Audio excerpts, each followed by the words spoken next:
Sadrisham Tatvamasyadilaksham Ekam Nityam Vimalamachalam Sarvadhi Sakshi Bhutam Bhavatitam Trigunarahitam Sadgurum Tam Namami Shruti Smriti Purananam Alayam Karunalayam Namami Bhagavat Padam Shankaram Lokashankaram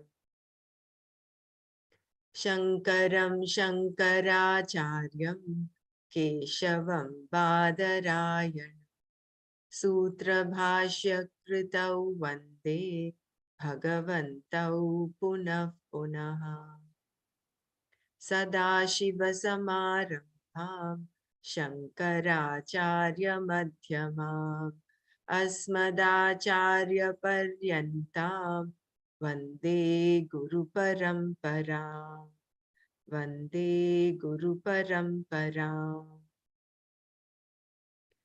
Om Sahana Bhavatu Sahanau Bhunaktu Sahaviryankaravavahai Tejasvinavadhitamastu ma vidvishavahai Om Shanti Shanti Shanti Narayanam Namaskritya Naram Chaiva Narottamam Devim Saraswatim Chaiva Tato Jayamudiraye.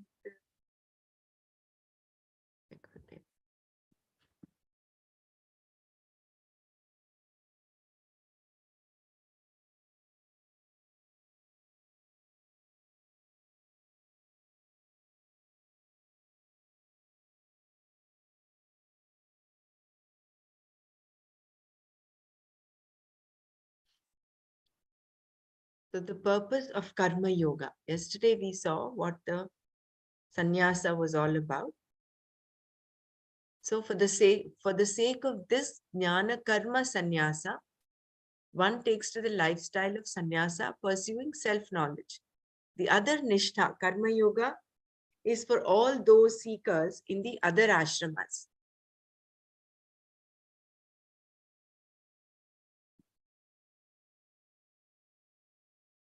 I'll just read the last paragraph as well. So there are three types of sannyasas, Vidvat, Vividisha, and Apat. There is in Vidvat sannyasa, one may or may not take sannyasa formally. The main aim is that by knowledge, one gives up all karmas. The knowledge is that I am a non-doer. I perform no action. This is what is called Naishkarmya, the state of actionlessness. I perform no action at any time because Atma, which is I, does not perform any action, nor does Atma cause anyone to perform action. I am not a doer in spite of all the actions I do. This knowledge is real sannyasa as described as jnana karma sannyasa. And for the sake of this jnana karma sannyasa, one takes to the lifestyle of sannyasa, pursuing self-knowledge. The other nishtha, karma yoga, is for all those seekers in the other ashramas. The purpose of karma yoga. There is no doubt that karma binds with its limited results. But if you do karma for antakarana shuddhi, meaning for neutralizing your raga dveshas, for gaining the grace of Ishvara, if you perform your prayers, rituals, and duties for the sake of these alone, the karma you perform becomes a means, yoga, for moksha. Sannyasa is only possible if you have lived a life of karma yoga. Otherwise, you become a sannyasi who has raga dveshas and you will be miserable. A karma yogi has the means, a world, a field where his or her raga dveshas can be neutralized. Such a field is not there for a sannyasi. Sannyasa means a life of study from morning to night. No other activity is available. A sannyasi cannot even sing much because the pursuit of music, along with everything else, has already been given up. A sannyasi is one who has to pursue knowledge for which a certain capacity to contemplate is required. If the pressure from ragadveshas is there, you cannot sit in contemplation. You will find instead all kinds of agitation, or you will fall asleep. After a few days, the lifestyle of a sannyasi, traditionally indicated by the wearing of orange robes, will become a source of irritation. Naturally, then, sannyasa is meant only for those who, to an extent at least, have taken care of their ragas and dveshas. The twofold nishtha is meant only for Shreyas. Arjuna wanted Krishna to tell him which one was better, and Krishna replied that one can be a sannyasi or a karma yogi. Both are meant for the same end, moksha, Shreyas. One can live a life of a karma yoga and gain moksha, and one can live a life of sannyasa and gain moksha. The only difference is that for a sannyasi, there is only knowledge, whereas for a karma yogi, there is knowledge and karma. This difference must be understood well because this is where there is a lot of confusion. Arjuna was a karma yogi, not a sannyasi. By listening to Krishna, he was pursuing knowledge. Although grahasthas pursue other activities, they are qualified for knowledge. This pursuit of knowledge plus the performance of karma made Arjuna a karma yogi. If the pursuit of knowledge had not been there, if he had had no discrimination, if moksha had not been the end for him, he would not have been a karma yogi. He would have been a simple doer, a karmi, a karmatha. When moksha is the end in view, then karma becomes yoga because it is done with a particular attitude in order to gain antakarna shuddhi, purification of the mind.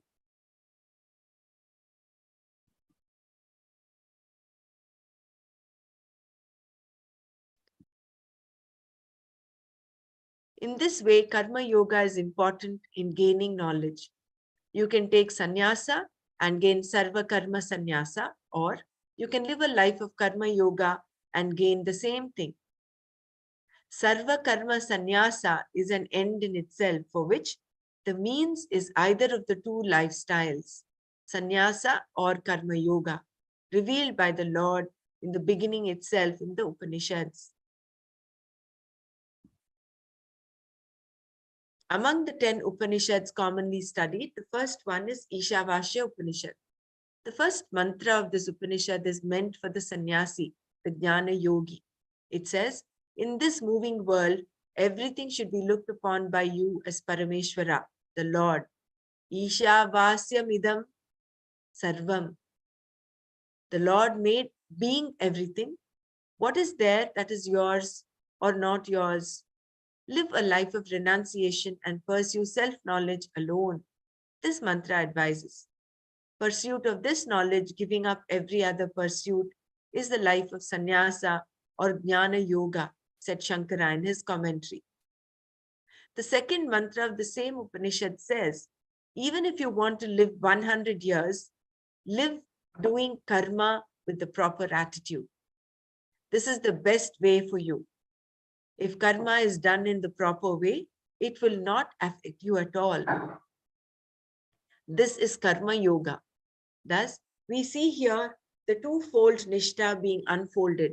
Sannyasa, wherein the pursuit of knowledge alone is allowed, and karma yoga, the pursuit of knowledge along with whatever karma is to be done.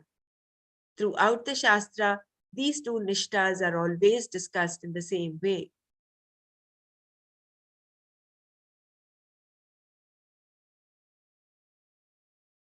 Choice of lifestyle. In the Vedic vision, Shreyas is moksha. Moksha is the end, the human destiny to be gained in this life. Here itself, samsara is crossed. To have taken a human birth means that you have already made it. Because you have an intellect, buddhi, viveka is possible. It is true that experience teaches, but you do not need to get knocked around for 75 years to develop discrimination. 25 years are good enough.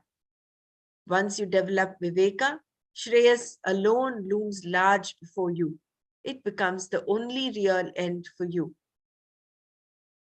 Then you become either a karma yogi or a sannyasi. The Nishta was told in a twofold way because there are two kinds of people, but there is only one means for moksha, that is knowledge. Depending on the kind of person you are, you can be either a sannyasi and pursue knowledge to the exclusion of all else, or a karma yogi and pursue knowledge along with karma. In both lifestyles, the pursuit of knowledge is common. Knowledge is moksha. Therefore, the choice is not between jnana and karma. It is between sannyasa and karma yoga.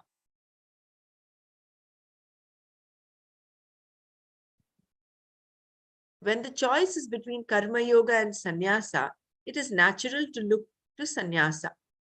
Given a choice, why do karma at all? Sannyasa seems to be the better choice since performing karma implies so much effort, problems, and even bloodshed. Just read this sloka. Kurvanneveha karmani jijivishechatam samaha evam tvayi nanyathetto asti na karma lipyate nare.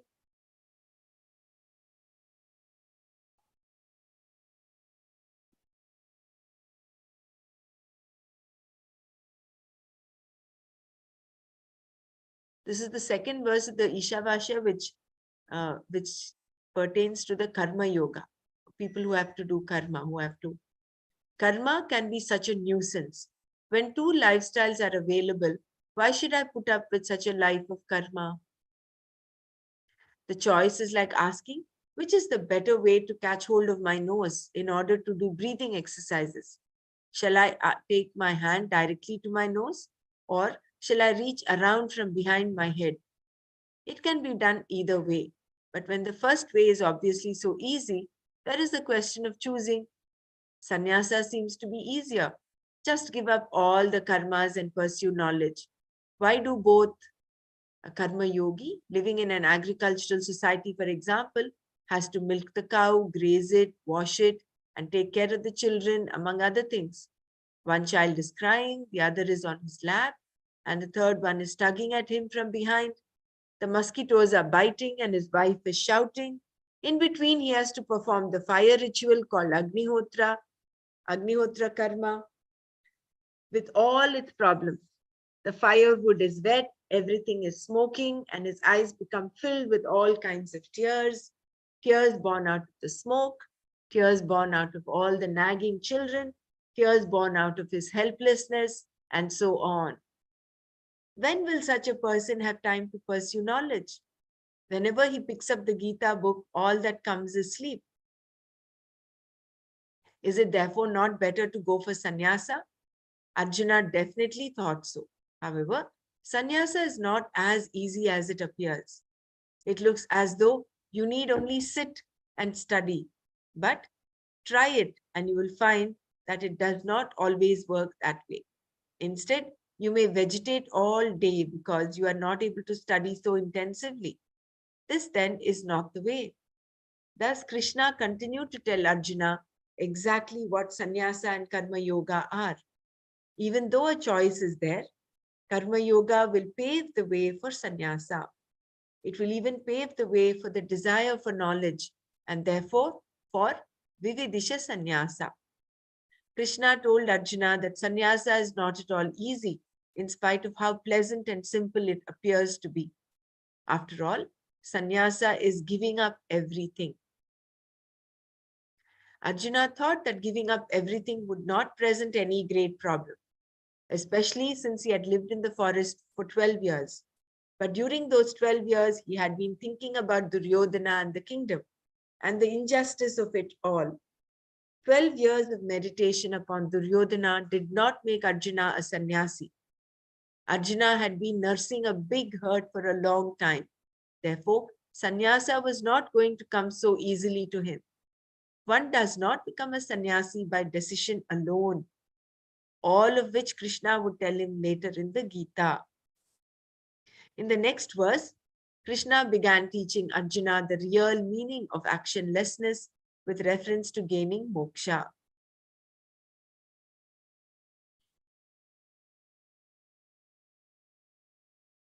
न कर्मणा मनारम्भा नैष्कर्म्यं पुरुषोऽश्नुते न च सन्न्यसनादेव सिद्धिं समधिगच्छति.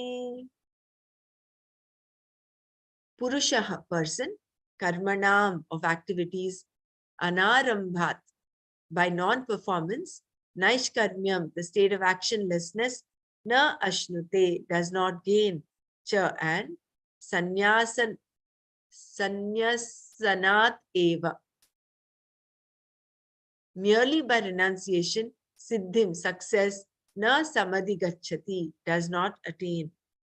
A person does not gain the state of actionlessness by the non-performance of activities, nor does the person attain success, liberation out of mere renunciation or sannyasa. We have seen that there are two lifestyles, nishtas, jnana yoga nishta and karma yoga nishta. These two nishtas are for two types of people, the sannyasis and the karma yogis respectively. All those seeking liberation who are other than sannyasis are karma yogis. Here Krishna explains why this is so. There is a connection between karma yoga and sannyasa, jnana yoga. For a jnana yogi, the pursuit of knowledge alone is yoga, for which he or she must have freedom from the hold of raga dveshas. Raga dveshas have been described by the Gita itself as the source of all our problems. Therefore, raga dveshas must be taken care of before one becomes a sannyasi. If you become a sannyasi without karma yoga, how are you going to neutralize your raga dveshas? There are ragas, desires for certain things, and for a sannyasi, it is impossible to fulfill them.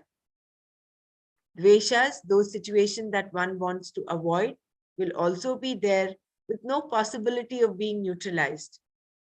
As a karma yogi, however, you have a field in which your raga dveshas can be neutralized. Thus, karma yoga becomes the means for jnana yoga, and jnana yoga becomes the means for moksha. We have seen how the word sannyasa can have two meanings.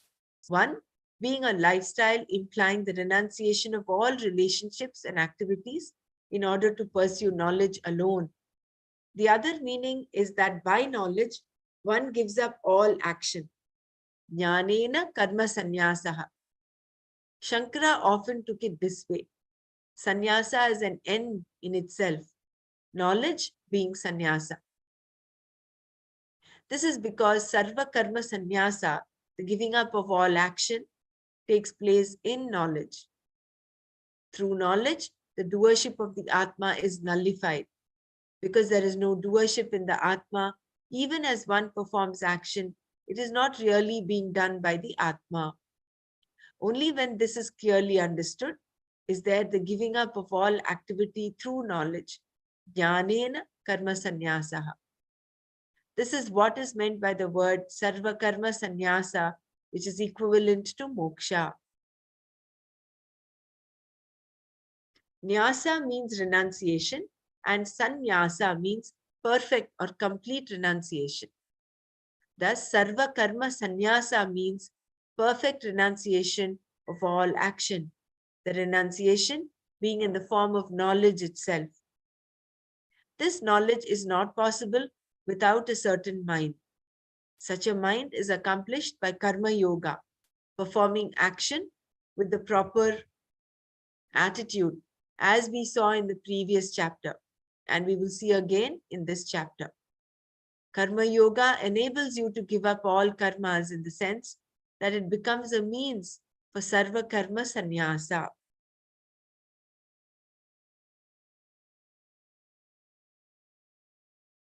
The necessity of karma yoga. If anyone wants to, uh, stop and share or ask or something, please go ahead. No? The necessity of karma yoga. With a desire for moksha, one can take to a life of renunciation called vividisha sannyasa. In this type of sannyasa, sarva karma sannyasa has not yet taken place, but certain duties are given up so that knowledge can be pursued. However, if the person has not taken care of his raga dveshas before taking sannyasa, he or she will not be able to pursue knowledge to the exclusion of all else. Taking sannyasa is always possible because it is open to choice. If you are a mumukshu and there is a choice between a life of renunciation of activity and a life of action, why should you perform activity? Since you are only interested in moksha, which can be gained by the pursuit of knowledge alone, why would you not take sannyasa and pursue knowledge alone? Because if you have not taken care of your raga dveshas, it is not possible to do so. Even if you do commit yourself to the pursuit of this knowledge, other interests will be there based on your raga dveshas. For most people who take to this knowledge, it is not the predominant factor in their lives. They have a lot of other interests as well. Therefore, they are not sannyasis at all. One does not become a sannyasi just by pursuing knowledge. Sannyasa implies a certain mind that is only possible by karma yoga. To conclude that performing action is of no use to you when what you want is moksha is not correct. Doing karma is useful because without a prepared mind, your pursuit of knowledge will be useless. Without karma yoga, there is no chance of neutralizing your raga dveshas, and if this neutralization does not take place to a significant degree, there is no chance to gain the knowledge through which all action is given up.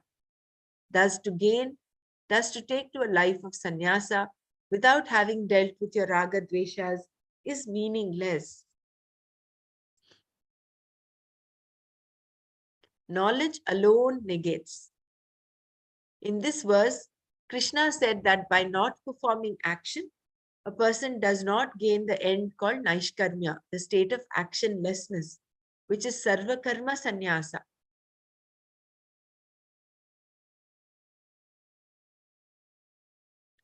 The renunciation of all activities is in the form of knowledge alone, because there is no such thing as giving up all activities without giving up doership. Why not just give up the doership then? But how are you going to give up the doership when you are the very doer? If you think you can give it up by just deciding to do so, who is the one that makes the decision? How are you going to give up the doer who is deciding? Therefore, you are not going to give up doership this way. Giving up the doership.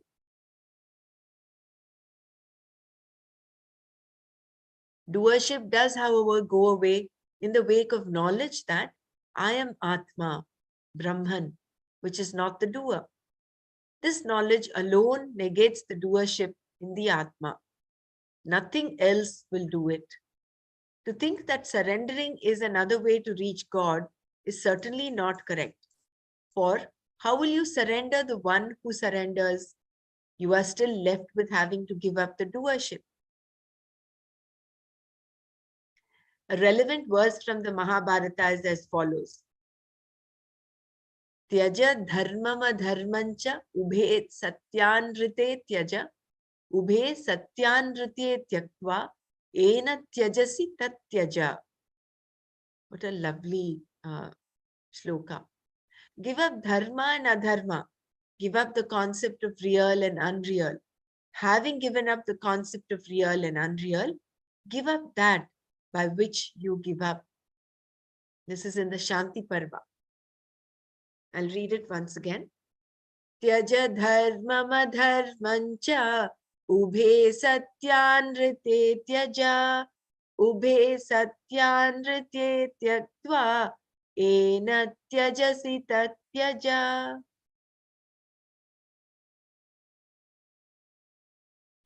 Give up dharma and adharma, right and wrong, good and bad. Go beyond them. Do not just give up the right and do the wrong. To give up the wrong and do the right is only the first stage. Give up the right also. The very concepts of right and wrong must be given up. All karma is to be given up. Both punya karma and papa karma have to be given up. And that giving up is what we call sannyasa. A sannyasi does not perform actions that will create papa, nor does he or she do actions for the sake of punya. Giving up both punya and papa karmas, the person becomes a monk and a renunciate. Having done this, all that is then done is in the form of inquiry, vichara, with reference to the person's concept of what is real and what is unreal. Eventually, these concepts also are given up.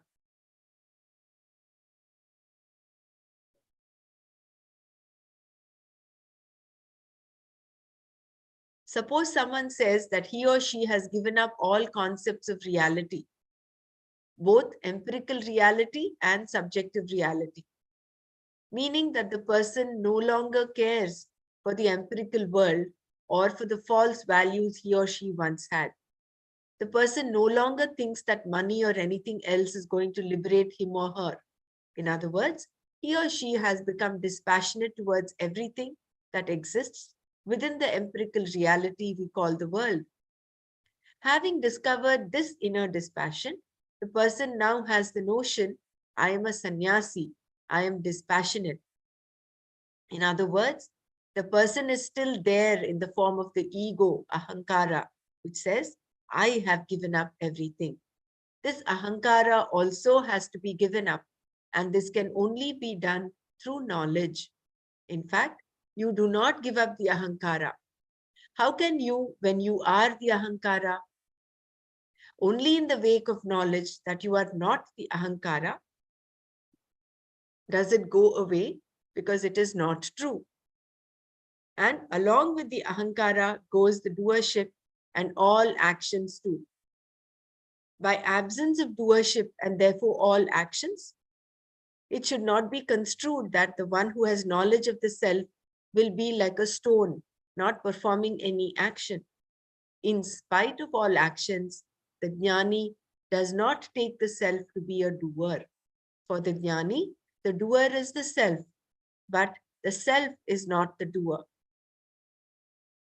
In this sense, sarva karma sannyasa is the state of actionlessness, naishkarmya, in the form of knowledge.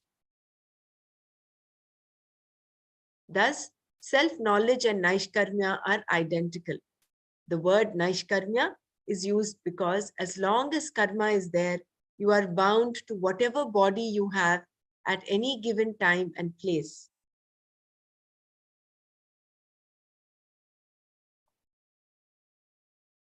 The word naishkarmya is used because as long as karma is there, you are bound to whatever body you have at any given time and place. Even in dream, you have some kind of physical body of your own, albeit set up by your own thought.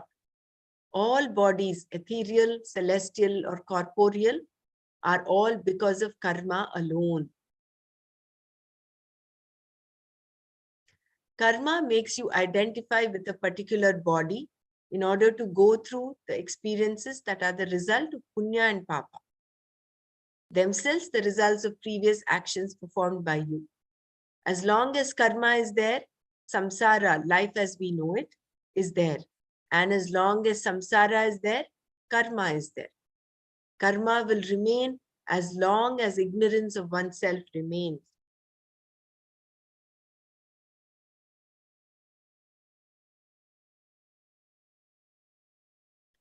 Actionlessness is not giving up action.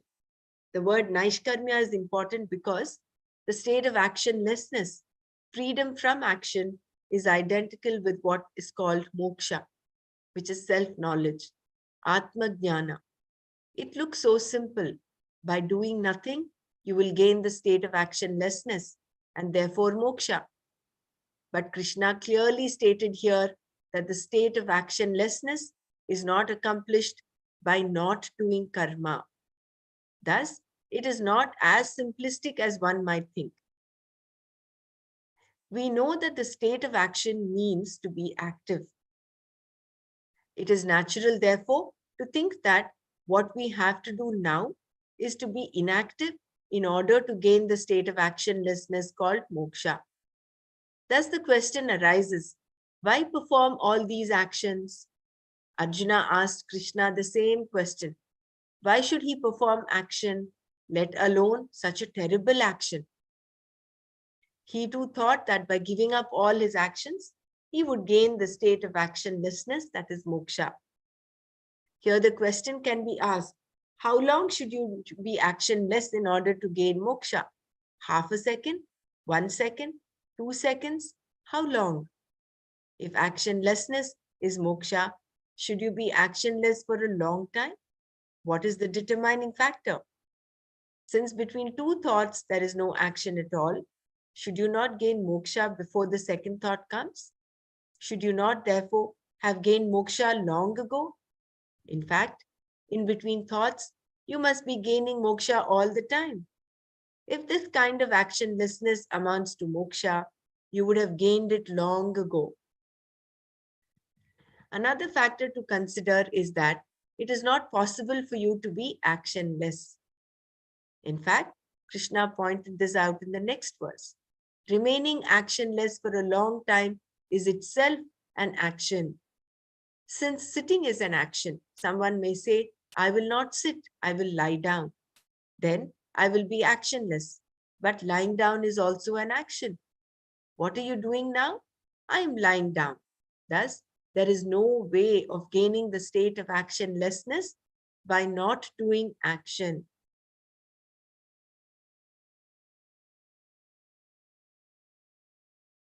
Someone may think that by not initiating an activity, he or she will gain the state of actionlessness, since the very act of beginning anything is to become active. The state of actionlessness is lost simply by starting an action.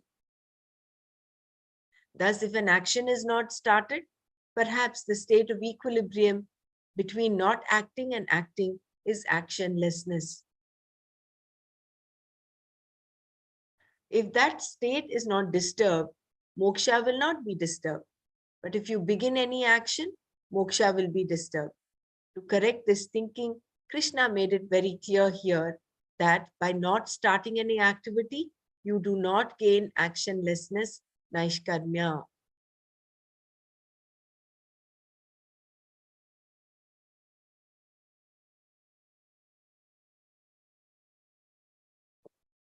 Sannyasa does not guarantee moksha.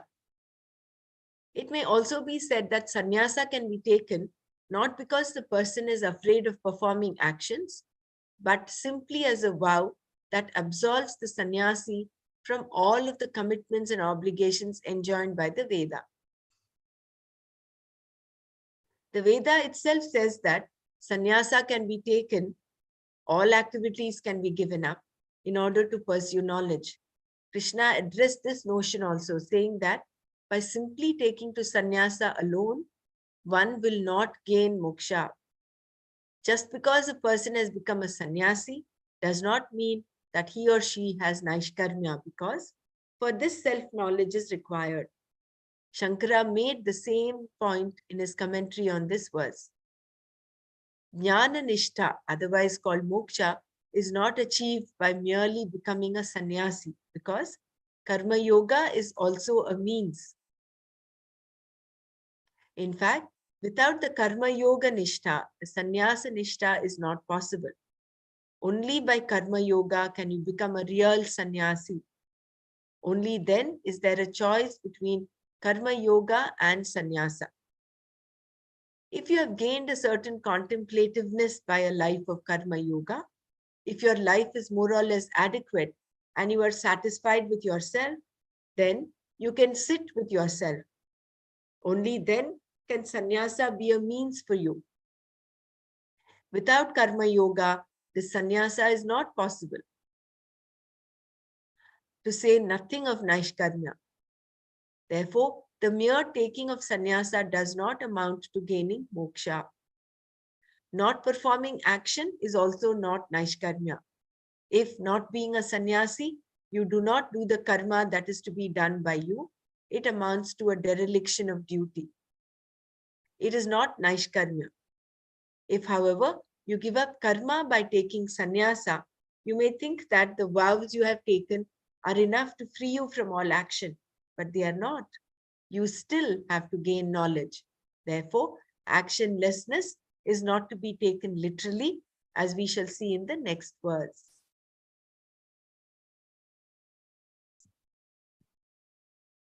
So anyone wants to stop and pause?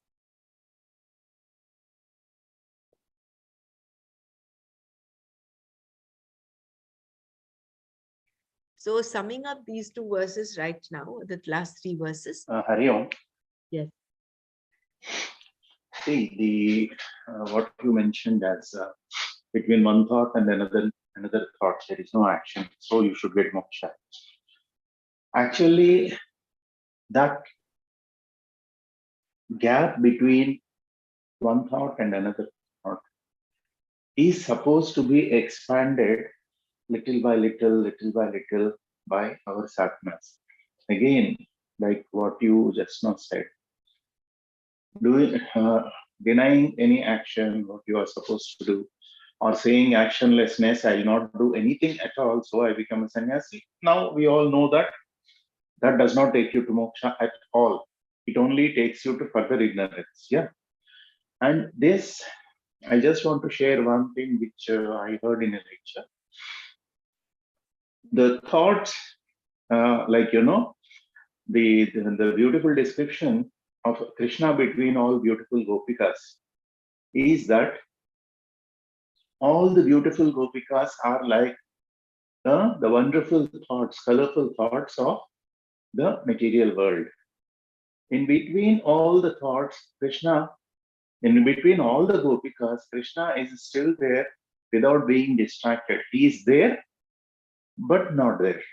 Not there means not physically, not really getting involved, but he appears to be participating in the entire scheme of that Rasa Leela, the dance, the music. He plays the flute, but still somewhere deep within, he is like the hub of the wheel, or the like the rotor of the motor, which does not touch, but by just by inducement it passes on the electricity, if you understand what I mean.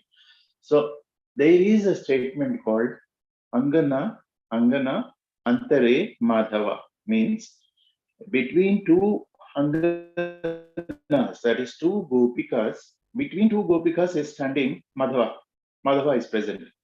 So between two thoughts, that silence is Madhava.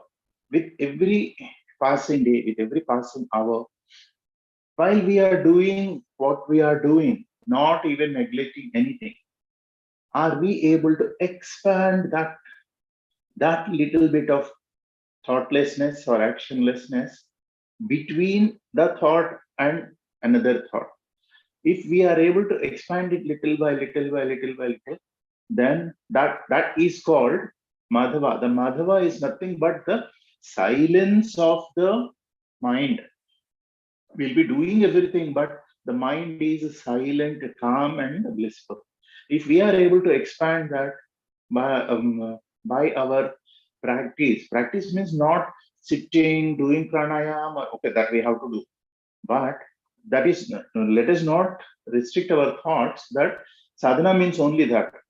With every second that we are in existence with this physical body is nothing but a sadhana. In whatever daily chores we are doing, activities, official, personal, physical, with the spouse, with the children, with office, with bosses, with clients, In the middle of all these are gopikas. All these are anganas. In between all these gopikas, are we able to emulate, not copy, emulate Krishna to some extent? If we are able to be that, if we are able to do our practice means the practice of mind, to be in that state, that is karma sannyasa. That is what I understand. Angana, antare, madhava. So what we need to do, what we need to get to is Madhava, antare, angana. In between, everywhere we find we have only Madhava with us, all around in the place of Gopikas. But like there is just one Madhava and too many Gopikas, can we restrict that Angana to one and too many Madhavas? Too many Madhavas means a lot of silence of mind. Angana here and there means a thought here and there. If we are able to achieve that, that's it. It's done. Hari Om.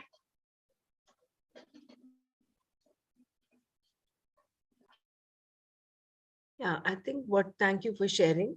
I think what you're talking of is the witness consciousness. This Angana, Antare, that Antare Madhava, the silence can also be likened to the witness consciousness. So if that witness consciousness expands in throughout our daily life and whatever we do, then you are looking at yourself as apart from the hand is cooking or the hand is eating, the mind is thinking, but you're able to see the thoughts, the flow of thoughts. So that way you're distancing yourself a little from the activity that is happening. And that is what a jnani is. In, I think, chapter 5, it is said, no? Yeah, here we have to just think about what you said, hand is eating, hand is, it's not like the hand. You can even think that, yes, I am eating, I am doing, but what is that I is just connect yourself to Nirvana Shatakam. Mano Buddhya Ankara Chittanuna. The I that I am eating, the I is not Buddhi, not Chitta, not Ahankara.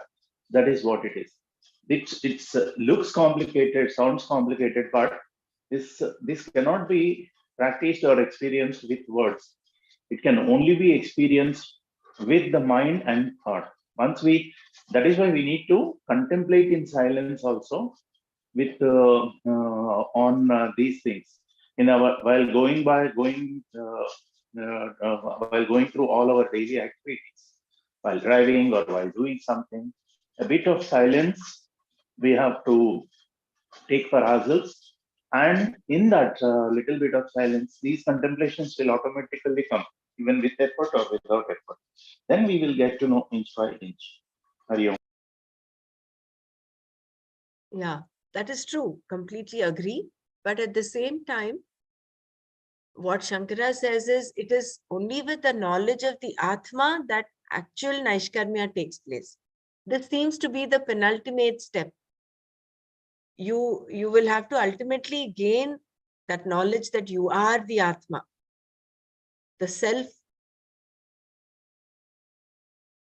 is the doer, but the doer is not the self. So once that knowledge comes, then that nishta is there. This is like your work in progress, so to say, isn't it? Because in chapter 5, there is one shloka which says, sparshan, jigran, ashnan, gachan, swapan, swashan. So although the sannyasi, the jnani there, he's talking of the jnani. Although the jnani is doing all his daily activities, he's eating, smelling, tasting, all of that is happening, he sees himself apart from all of that. To reach that state, knowledge is what is required. Otherwise, it is not like it will be same as a vividisha sannyasa, not a vidvat sannyasa. So I think the step ladder is from being a samsari, being a karmatha, to even think of dharma, to think of dharma will be the first thing. But if you consider Duryodhana as the step one, as the base level, he was only doing a dharma, not even, he knew what dharma was, but he was forced and impelled to do a dharma. Next step is like Arjuna, where he knows dharma and he wants to follow it. After that will be the stage of karma yoga, where you have to let go of your raga dveshas in order to purify your mind. And then sannyasa then becomes a choice. Whether you want to continue to be a karma yogi and attain moksha, like all these, there are so many examples, like King Janaka and all of them, they continue to be karma yogis. It's not like they took sannyasa in order to gain moksha. So then comes the two committed lifestyles. So then you either stick on with karma yoga or you could take to sannyasa. And even in sannyasa, it does not mean the moment you take sannyasa, you gain moksha. There also, you have to pursue self-knowledge. And only when you attain Atma Jnana, that Jnana Nishta is there, then you have reached the state of Naishkarmya or actionlessness. And this Angana Antare Madhava is a tool for us to, I think, go towards that state of Jnana Nishta.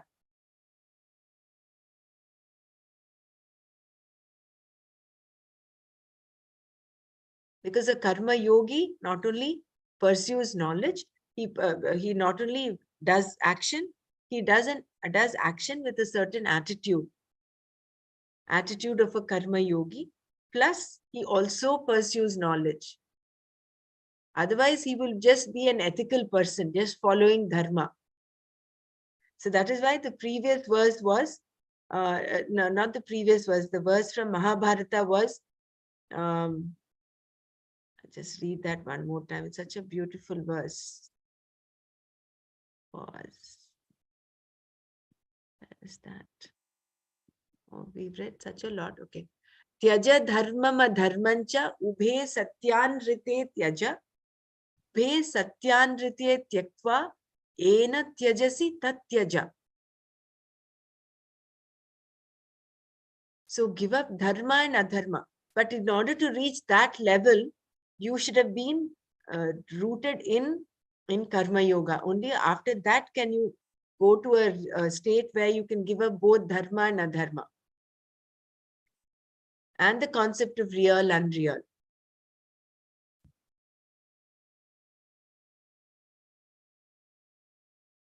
And that comes with living a life of karma yoga. So after having, because then at one point Swamiji says, ahankara, if you just say, I am giving up action, then who is giving up action? That I is still there. You're still holding on to the ahankara. So this ahankara also has to be given up. And this can be done only through knowledge. Because somewhere even that witness consciousness, there is that, probably, that's what I understand. Maybe there is that little ahankara still there. So once even that gets sublimated, then you merge with Atma and that is it. Then there is no looking back.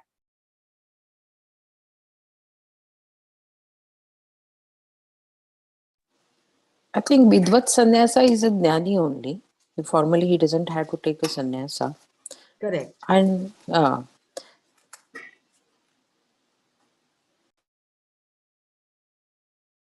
Vidvat sannyasa, he mentioned, no, that he does not need to formally take sannyasa.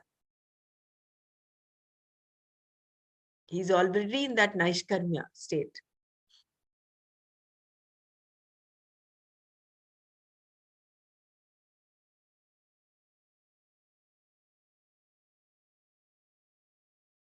So this is where, no, see, the question is, between two thoughts, there is that calm, there is no action happening.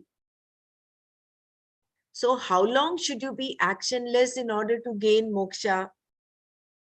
Is it half a second, 1 second, or how long? 1 day, 2 days? That is not the determining factor. Since between two thoughts, there is no action at all, Should you not gain moksha before the second thought comes? So that is only probably a preparation where you still the mind. If you remember, there are two conditions, preconditions required for jnana to happen. One is that you should have developed antakarna shuddhi, and two, that you should have developed the stillness of your mind. So in order to gain the stillness of the mind, this angana antare madhava will help. It will still that modulations of the mind. The mind is calm, and in that calm state of mind and a pure antakarna that is devoid of all the raga dveshas, the pull of the raga dveshas is not there, then in that state, knowledge is, it can dawn. So all these are like preparatory stages, I suppose. That is how it is.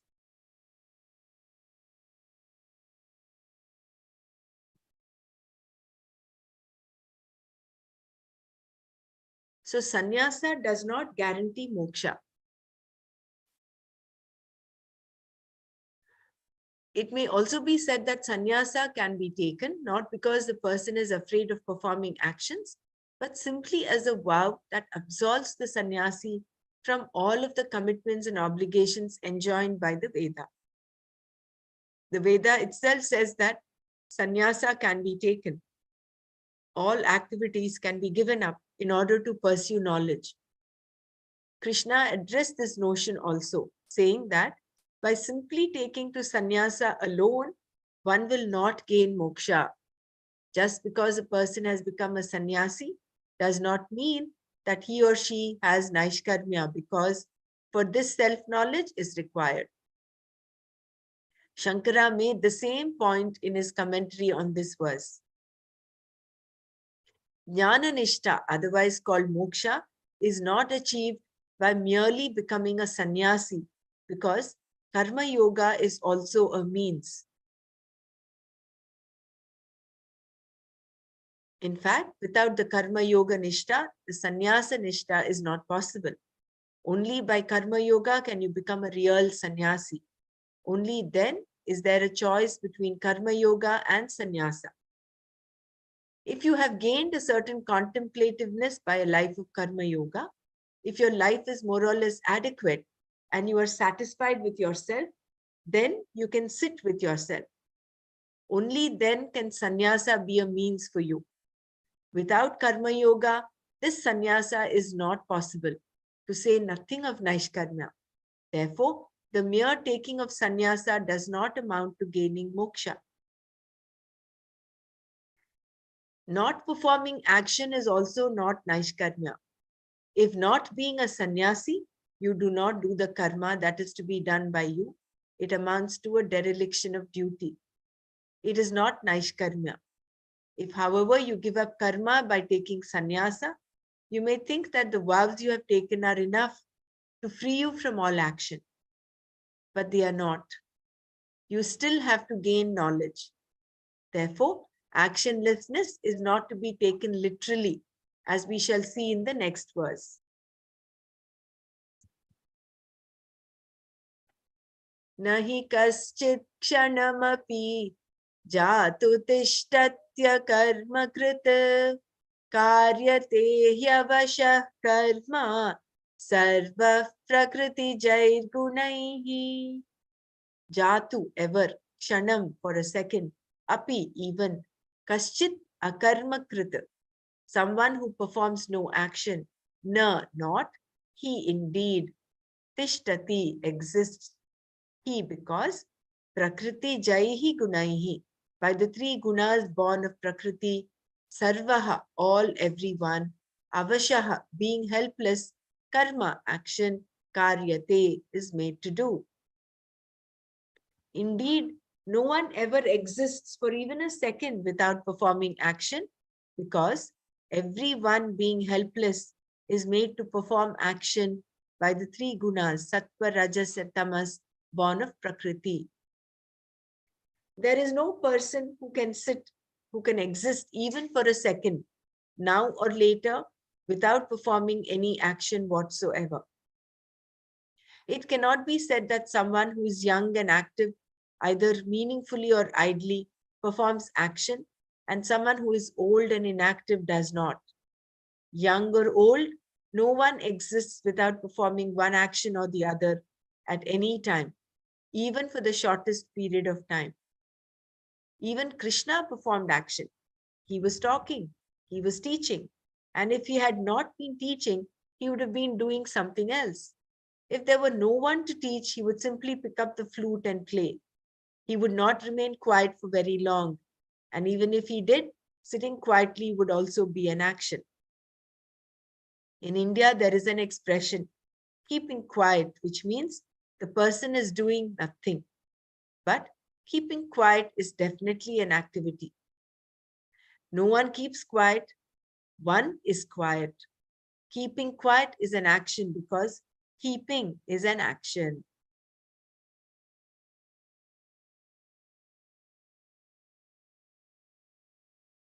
So all this is boiling down to the one fact that Krishna and of course Swamiji here is like hitting in the fact that just by not doing action, or you think you're not doing action, is not Naishkarmya. And that will not lead you to moksha. Ultimately, you need knowledge. Knowledge is the end, is the last step in knowledge is Atma, knowledge is Brahma.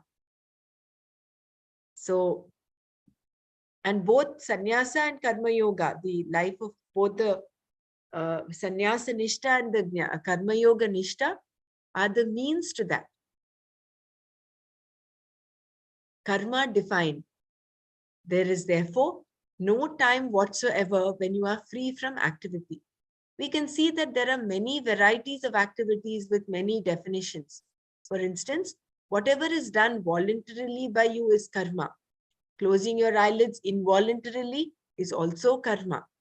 A general definition of karma is that which is in the form of motion. Chalanatmakam karma. If action is motion, then non-action, akarma, must be motionlessness and therefore naishkarmya. But is it? How long can you be motionless? When a man who considers himself motionless is asked, do you do any karma? He may not answer because talking is a karma. Instead, he shakes his head in the negative, which is an action. Similarly, if he nods his head in agreement to the question, are you doing akarma? He is also performing an action. The entire body is always in a state of activity. Breathing is motion. Thinking is motion from one thought to another. Eating is an activity, even when performed by one who has given up all activity. There may be a special name for it, bhiksha, but even so, it is an action. Just see what a bhikshu will do if, instead of giving him food, we simply write the word bhiksha on a piece of paper and hand it to him. Similarly, cooking, walking, bathing are all karmas. Sitting in a chair, cross-legged on the floor, or in any other manner is karma. All these karmas are in the form of motion. If this is so, when are you going to be motionless? Only when you know, I am motionlessness. In knowledge alone, there is akarma. There is no other akarma otherwise. Thus, at no time is there any living being who is not performing some activity or the other. We have no way of knowing whether there is activity after death, except that the Shruti says that one takes another birth, thereby implying even more action. Therefore, when is a person not performing action? Even in deep sleep, there is activity, since breathing and other vital physiological functions continue to operate. Otherwise, there would be no need to break one's fast. There would be no breakfast for the person.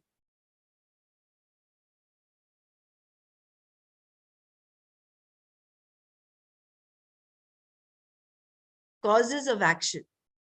If motion is action, then there is no time when the person is given in a given physical body is free from activity. Even if action is taken as something that is will-based, one is always doing one thing or the other, helplessly impelled by an unseen cause, as Krishna said in the second line of the verse when he introduced the word Prakriti. Prakriti is that out of which any product, any creation is ultimately born, and is the word given to the material cause of the world.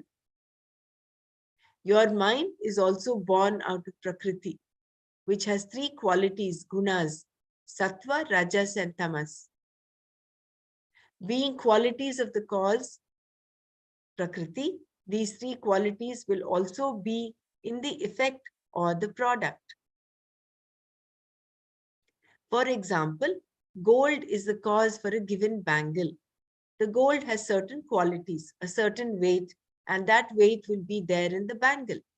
It also has a certain color, which will also be in the bangle.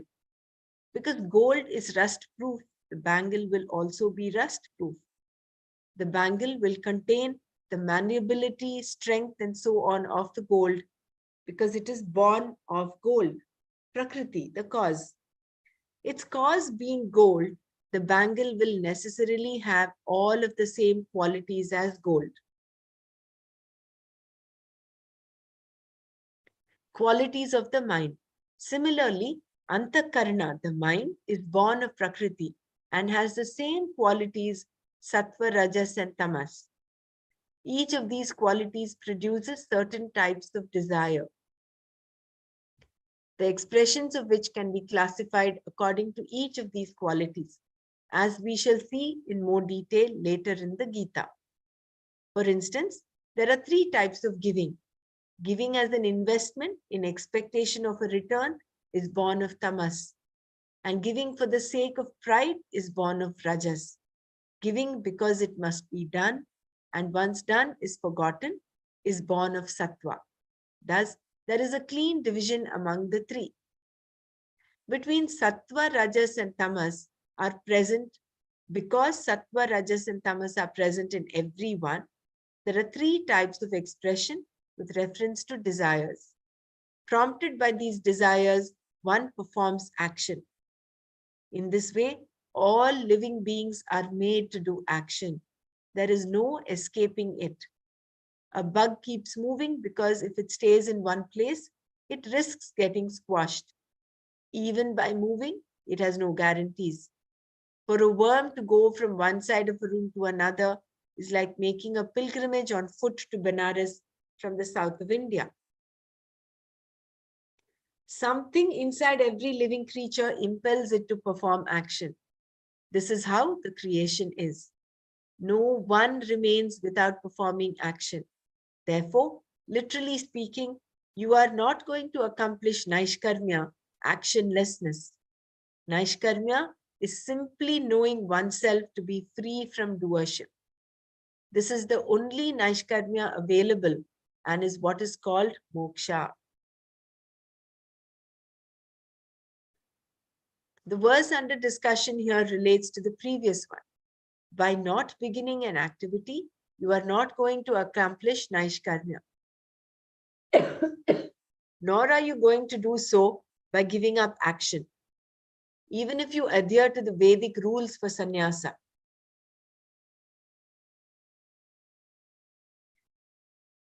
Nor are you going to do so by giving up action, even if you adhere to the Vedic rules for sannyasa. Also, by becoming a sannyasi, you cannot give up all activity because it is physically impossible. You will always be doing one thing or the other. You will go for food, which is an action. You will eat the food, which is another action. Thus, even a sannyasi is active in some form or the other. Therefore, if you take sannyasa, it does not mean that you have gained sarvakarma sannyasa. You have merely been absolved from certain duties. Giving up all action is a matter of knowing. When choosing between the two lifestyles, do not think that sannyasa is easy. There is activity in sannyasa also, just as there is in karma yoga. Which one is more appropriate for you depends upon your disposition. Which lifestyle is more suitable for you? If you have raga dveshas, it is better to be a karma yogi. If, however, you find that you are contemplative and not interested in anything other than pursuing self-knowledge, then sannyasa will be suitable for you. This means that your life has been lived meaningfully and you are now ready for sannyasa. Only then should you become a sannyasi. Even so, Naishkarmya is equal only to knowledge.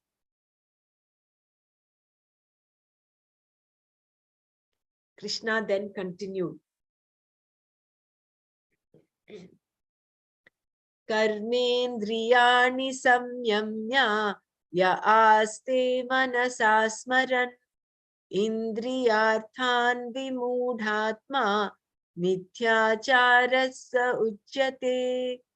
Yaha, one who, karmendriyani, organs of action, samyamya, controlling, indriyarthan, sense objects, manasa, with the mind, smaran, remembering, aste, sits, saha, that one, vimudhatma, deluded, mithyacharaha, person of false conduct, uchyate, is called. The one who, controlling the organs of action, sits with the mind, remembering the sense objects, is deluded and is called a person of false conduct. One who does not know that the nature of Atma is Naishkarmya, actionlessness, takes himself or herself to be a doer. When, as a doer, one gives up actions by will, his or her life is false.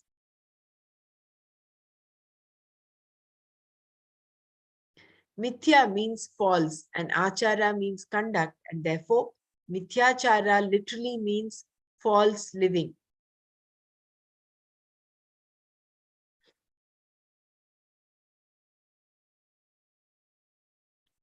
A person who does not know the Atma is a samsari with all the problems, inadequacies, and so on that a life of samsara implies.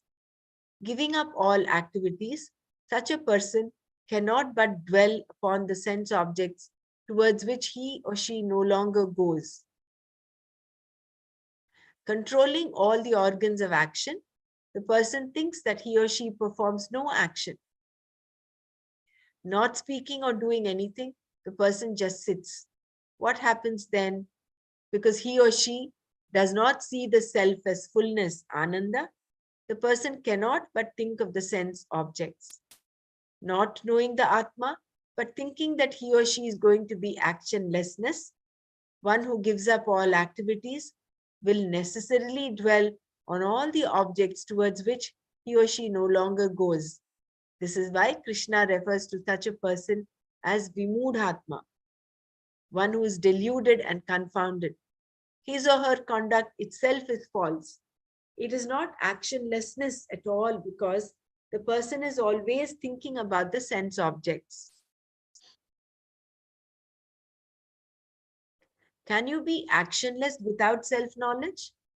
Suppose this person does not think about the objects. He or she cannot but think about them because the person has no other object to think about unless he or she knows the Atma. If the Atma is known, there is no problem. The person is already actionlessness. This is why knowledge of the Atma is called moksha. Without this knowledge, a person who thinks he or she is going to gain Naishkarmya by not doing action is living falsely. Instead of enjoying the knowledge of Atma, the person will contemplate upon all the objects already experienced or on possible experience yet to come. Krishna told Arjuna that this type of living is false, and Shankara went so far as to call it sinful, papachara. Then Krishna went on to describe a person who does not live in this way. Like China had mentioned how a person who just wants to take to sannyasa goes away to the Himalayas. He has a tea shop. He makes tea in his samsaric life here, but he takes to samsara. He leaves his wife and children and everyone, and goes to the Himalayas, there because he has to eat and drink to sustain his body. So he goes to a tea stall there to have some chai, and then that thought comes, because he's been doing this tea for such a long time. He's able to decide whether the tea is right or wrong. And the thought occurs to him, I can make better tea than this. And then he starts the whole um, action cycle starts again. The desire comes that I can make better tea than this, and therefore let me set up a stall. And therefore he leaves his family back here to go to the Himalayas to take sannyasa, but he ultimately ends up putting up a tea stall there. So that is all this mithyachara.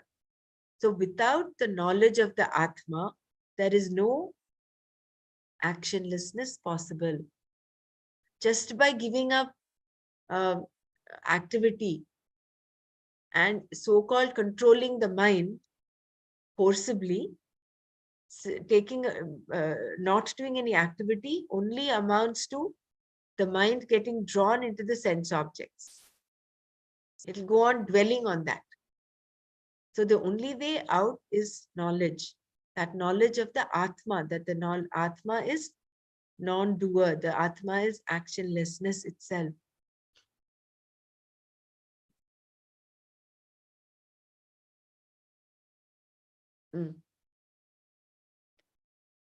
Yastvindriyani manasa niyamyarabhaterjuna karmendriyaih karma yogam asaktasya vishishyate. Arjuna, or O Arjuna, yaha, one who, two, whereas, indriyani, sense organs, manasa, with the mind, niyamya, controlling, asaktaha, unattached, karmendriyaihi, with the organs of action, karma yogam, the yoga of action, arabhate, takes to, saha, that one, vishishyate, is far superior. Whereas, O Arjuna, the one who, controlling the sense organs with the mind, is unattached and takes to the yoga of action, that is, action performed with yoga buddhi, with the organs of action, is far superior. A person who can control his or her sense pursuits has discrimination, viveka. The control is through the mind only. The word manasa, through the mind, implies viveka. Manas being another word for buddhi, intellect. To control one's organs of action and sense pursuits, in other words, having a mastery over them, is to direct them at will. Such a person, not attached to karma phala, the results of action, begins, arabhate, takes to a life of karma yoga, meaning that the person performs karma as a yoga, as a sadhana, a means. You cannot do karma yoga. You can only have it because karma yoga is strictly an attitude with reference to action and its results. The person described by Krishna in this verse is one who begins doing karma with the organs of action, that is speaking, walking, and whatever is to be done with the proper attitude. Actions to be done may be Vaidika karmas, scripturally enjoined rituals, or Laukika karmas, consisting of all other activities. When a person does Vaidika karma or Laukika karma with the karma yoga attitude, he or she does not do it to fulfill his or her raga dveshas, but to neutralize them. In other words, to purify the mind for gaining the knowledge that is moksha. Generally, people do Vaidika karma, rituals, prayers, and so on, in order to gain securities and pleasures. This is nothing but fulfilling their raga dveshas. First you pray, and then you present the Lord with your petition. There is nothing wrong with this, but you should know that it is only for fulfilling raga dveshas.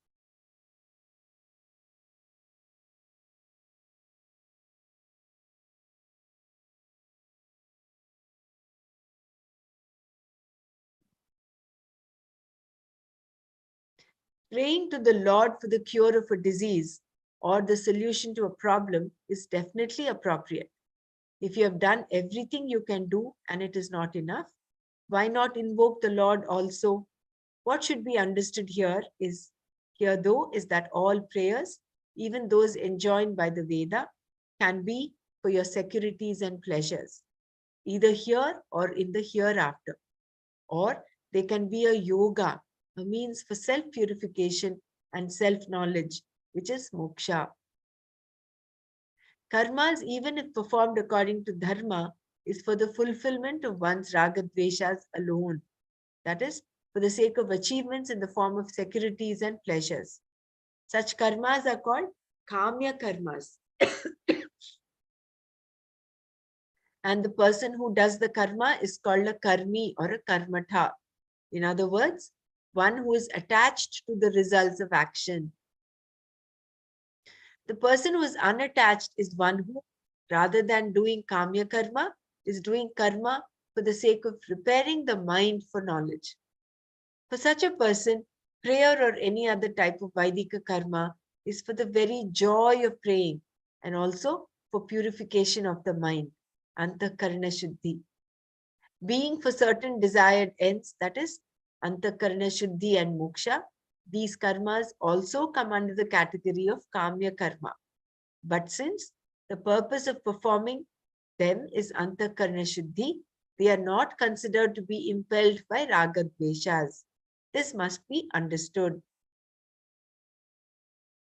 Jai Gurudev, can you please elaborate on um, the paragraph which was earlier prayer for Desired end.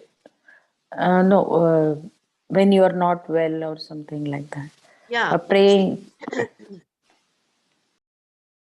Praying to the Lord for the cure of a disease or the solution to a problem is definitely appropriate. If you have done everything you can do and it is not enough, why not invoke the Lord also? But what should be understood here, though, is that all prayers, even those enjoined by the Veda, can be for your securities and pleasures, either here or hereafter, or they can be a yoga, a means for self-purification and self-knowledge, which is moksha. So Krishna is making a distinction over here. Prayer for a desired end, and that desired end could be anything. It could be relief from a disease, from an illness. It could be some material gain, some wealth, prosperity, or something for your children. All this comes under the kamya karma, because you're doing it for your securities and pleasures. There is nothing wrong in that. He's not belittling it at all. But then what is to be understood is that they are impelled by your raga dveshas. Because there is a raga for health and dvesha for ill health, you want to pray to get out of that. But then if you direct that prayer, there's nothing wrong in doing that. Absolutely nothing wrong. But then if you direct the prayer for your self-purification, which means you are taking even your illness as Ishvara's prasada, but still you're praying for it. Then that, you're just praying for the sake of prayer, just for the joy of praying. Then that becomes a step higher than just praying for a desired end. That becomes karma yoga. Then that prayer becomes part of your karma yoga. Because that is what he says, no? Later he says, even though antakarna shuddhi is also like an end. You are achieving an end and you are doing a prayer, doing karma to achieve that end. Although it comes under the kamya karma, they are not considered to be impelled by raga dveshas.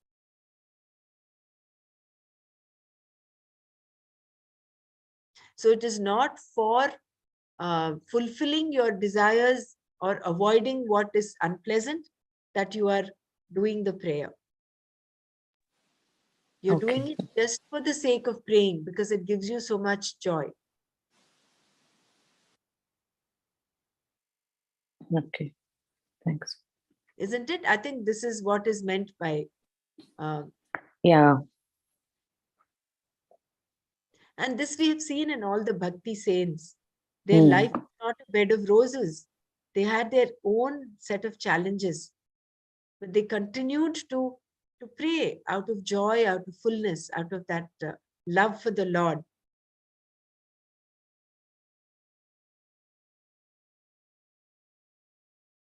Because somewhere deep down, praying to be relieved of an illness is actually a kamya karma as such, because you are there is a raga towards health and dvesha for ill health. Pain is not anything that everyone, nobody likes to have pain, isn't it? Supposing you have a headache, like for instance, today morning I woke up with a headache. So that headache is something that I want to avoid. So if I'm praying to the Lord, please Lord, take away my headache, then it amounts to a kamya karma. But if I take the headache as prasada, and I say, okay, this has happened, I will take it. This is the state of my mind, physical body right now. I will take it, but I will continue to do my duty with a smile. I will also, of course, take care of my body. Whatever it requires, I will give it. But I will pray out of joy, not for joy. You're just praying out of joy and out of gratitude. Then that becomes part of purifying your antakarna. It becomes karma yoga.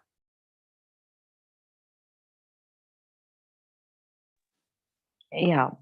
And maybe taking that as a karma phala prasad from the Lord, because you might have a ill health because of your past karmas also. Correct. So that becomes it is inevitable that you have to go through this.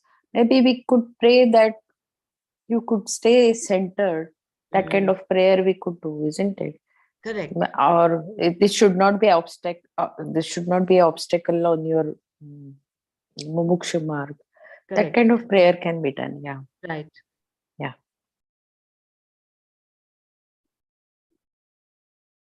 But karma done for any other reason is a bhoga sadhana, a means for enjoying security and pleasure, even if it is a prayer or ritual enjoyed by the Veda. A man may perform an elaborate ritual for the sake of wealth, progeny, or for heaven, in which he spends a lot of money. But all these are for the enjoyment alone, even though the person does not know who is enjoying what. When you say you enjoy an object, you do seem to be enjoying it. In time, however, you find that the object has enjoyed you because you have grown older. The objects of enjoyment have taken away your liver, kidneys, everything. You find yourself the loser because you do not know who is the enjoyer and who is the enjoyed. During the early years of your life, your body was growing. You became taller and stronger. You grew by eating, but as an adult, the emphasis shifted. Previously, you were eating and you were growing, but now, in spite of eating, you are declining. Therefore, who is eating now? You are no longer eating the food. The food is eating you. The food itself has become the eater because, in spite of eating, you are declining. In this way, the eater can become the eaten. Therefore, we do not know which is the enjoyer and which is the enjoyed.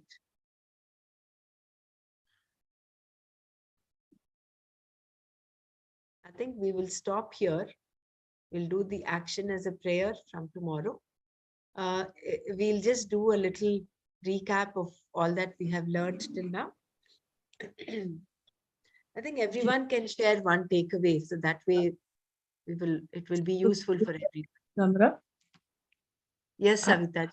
Yeah, one question I'm not able to understand in the karma defined.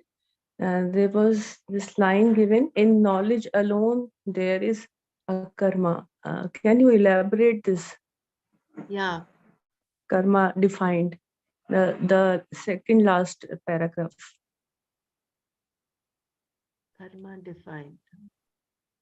Causes of action. Just before this is Defined, right? yeah. Yeah. You move on, we go up more. The second last paragraph of this. Similarly, cooking, this one.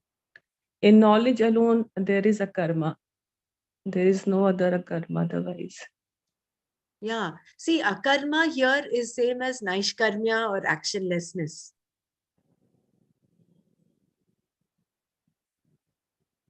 So it is in knowledge alone that you know that you are Atma. Once you've realized that you're Atma, that you are actionlessness, in that alone is there akarma. Otherwise, there is no akarma, because you are doing, even a sannyasi is doing karma. Like cooking, walking, bathing, even taking bhiksha is a karma. But it is only a sannyasi who becomes a vidvat sannyasi, that he is actually doing akarma. Because although he is doing, he has the knowledge that he is the non-doer. Therefore, he's not performing any action. Although he's seemingly performing an action, but he is in that knowledge. So it is only when you attain that knowledge that you can say that you are, there is no way, there is no other at that point. It is only Advaita there. When there is only one, what action will you do? Okay, I was relating to something else. Okay, it's clear now. Isn't it? So there, Yeah. even the ahankara is dropped. That knowledge is the all, it is that it consumes all of this ahankara and all of this doership, and you become the non-doer. You are the non-doer. Okay, thank you. Like that way, even Krishna was talking, he was teaching, he was talking, but he's a jnani. He is coming from the space of akarma.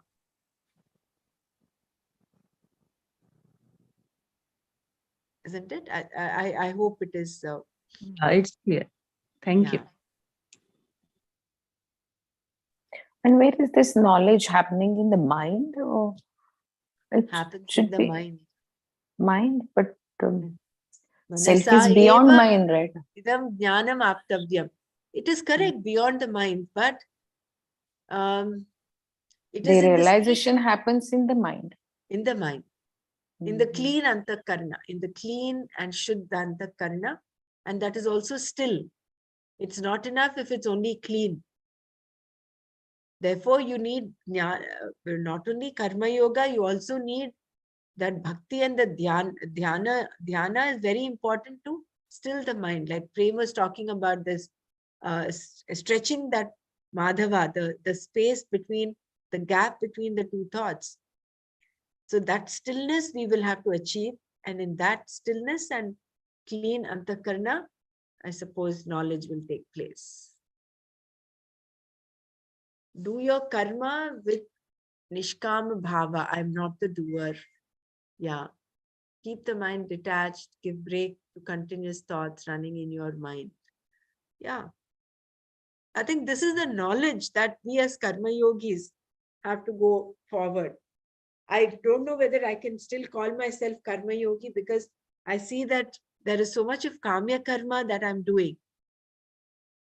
So it is actually introspective. All of us have to figure out for ourselves whether our prayers, our the daily dealings we do, is it towards, are we pursuing raga and dvesha, or are we just doing things for the sake that they have to be done? That Swamiji keeps repeating, that do what is to be done, and dropping that attachment to the result. Then we will be karma yogis. Otherwise, we are no different from a karmata or a karmi. So lot of awareness, alertness is required for us to even qualify to become a karma yogi, isn't it? It is not as simple as that. It requires a lot of, give up ahankara, ego. I think as long as we are karma yogi, or even a karmi, of course, has ahankara, you cannot really give up the ahankara, Dr. Renu. It is not as simple as saying, I give up my ahankara. Who is that I who's giving up the ahankara? That is what Swamiji was asking. So it is only in the wake of knowledge that even that I drops. I merges with that absolute I, which is Atma. And like Ramana Maharshi says, when you keep going within, ask, who is this I who's saying all this? Who is this I who's saying I'm dropping this? Who is this I who is praying? Who is this I who is surrendering? Then that small I, that ahankara, will merge with the big I.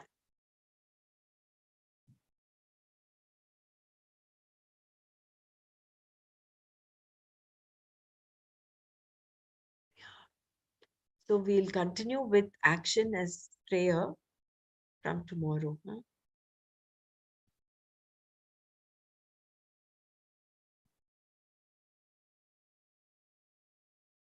That is that. Action is prayer. Yeah.